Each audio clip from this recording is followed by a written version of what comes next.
मैं बात कर रही हूँ इस वक्त 1 लाख करोड़ मार्केट कैप वाले बाबा से। ऐसे बाबा जिनके साथ फॉरेन इन्वेस्टर्स हैं, इंटरनेशनल टॉप इन्वेस्टर्स आपके साथ हैं। तो ग्लोबल स्वामी जी, ये जो संतुलन आपने बना रखा है, जरा ये भी बता दीजिए कि किस विजन के साथ अब आप आगे बढ़ रहे हैं, और उसमें शिक्षा की आजादी का थोड़ी देर पहले आपने मेरे सामने जिक्र किया। हाँ, ये भी मैं कहना चाहूंगा। अभी 1 लाख करोड़ से आगे 5 लाख करोड़ का हमारा लक्ष्य है। कितना? 5 लाख करोड़। और ये हम करेंगे और आप देखेंगे विद इन 5 ईयर्स। और लक्ष्य क्या है? 1 लाख से ज्यादा क्षमता वाला आवासीय गुरुकुल बनाना, विश्वविद्यालय बनाना।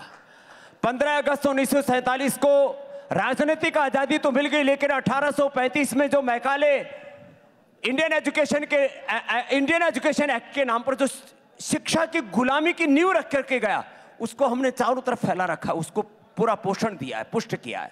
तो हम अभी भारतीय शिक्षा बोर्ड के माध्यम से इस शिक्षा की गुलामी को खत्म करेंगे, चिकित्सा की गुलामी को खत्म करेंगे, और लक्ष्य है हमारा कि यह भारत जो विश्व का नेतृत्व करता रहा है अलग अलग दिशाओं में, तो धर्म में, अध्यात्म में, शिक्षा में, चिकित्सा में, चरित्र में तो कम से कम भारत से पूरी दुनिया सीखे।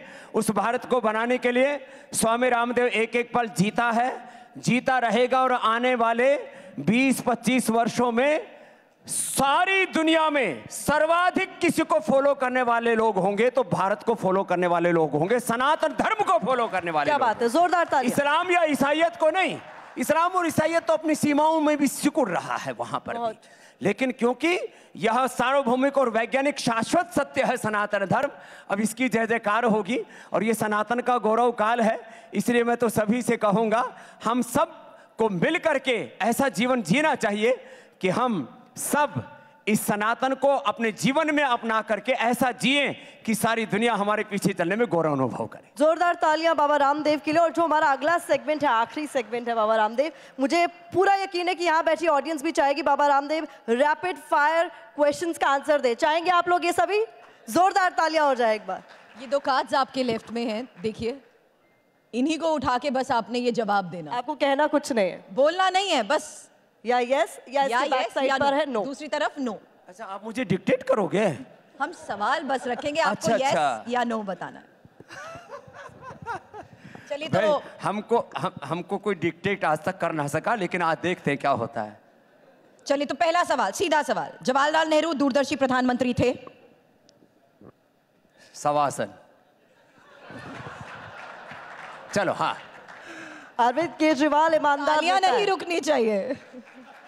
अगला, अरविंद केजरीवाल ईमानदार नेता। कैमरा पे दिखाइए एक बार जो भी आपका जवाब है। कैमरा अरे कैमरा में तो ऐसे मत दिखाओ। यस दिख रहा है। मैंने ऐसे किया। यहाँ आप लोग कार्ड भी पलट रहा है। देखो, मैं तो ऐसे और ऐसे कर रहा हूँ। जब ऐसे करो या ऐसे करो तब उसको यस नो समझना, बाकी समझना कुछ उलट पुलट आसन हो रहा है। आपका बैलेंस यही नजर आ रहा है बाबा। तो आपको नहीं लगता कि अगर सब कुछ इम्बैलेंस है तो आपको योग सिखा देना चाहिए कि वो कौन सा ऐसा योग करे कि कुछ बैलेंस हो सके? लेकिन अब एक और तीसरा सवाल मैं आपसे कर रही हूँ रैपिड फायर में, जहां तीसरा सवाल है कि भारत से काला धन खत्म हो चुका है? नहीं, अभी काला धन खत्म होने में बहुत पुरुषार्थ करना पड़ेगा। देखो, काला धन एक प्रोसेस से जनरेट होता है।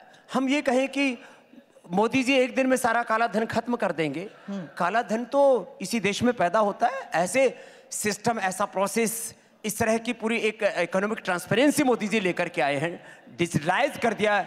आज ट्रेसेबिलिटी इतनी हो गई है। ये चैलेंज फिर मनमोहन सिंह के सामने भी था, वो कैसे खत्म कर सकते थे? हाँ, तो उनको खामियाजा भुगतना पड़ा, और मोदी जी ने काफी हद तक हमारे पूरे अर्थतंत्र को, राजनीतिक तंत्र को, उसको पारदर्शिता उसमें लेकर के आए हैं। जो भी वो बेनिफिट पास ऑन करते हैं, लाभार्थी करोड़ों की संख्या में इसलिए तो हुए कि उन्होंने उस राजनीतिक भ्रष्टाचार को कम किया, खत्म किया। ठीक है, रैपिड फायर के अगले सवाल के लिए तैयार है आप लोग? जोश इतना कम क्यों है आप लोगों का? काशी मथुरा के लिए आंदोलन होना चाहिए या नहीं? काशी मथुरा के लिए आंदोलन नहीं होना चाहिए। काशी मथुरा के लिए सारे मुसलमानों को खुद आकर के खड़ा होना चाहिए। यस या नो?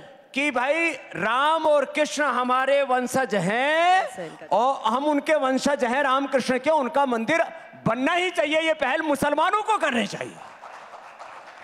यस चलिए, बहुत बहुत शुक्रिया TV9 भारतवर्ष के इस मंच पर हमारे साथ जुड़ने के लिए। और ये तालियां प्लीज बिल्कुल भी रुकनी नहीं चाहिए, क्योंकि जिस अंदाज में आज स्वामी रामदेव ने बड़ी बेबाकी से ये जो जवाब दिए हैं और सत्ता की सरगर्मी के बीच जो योग सिखाया है, वो TV9 की फिर से जय जयकार हो।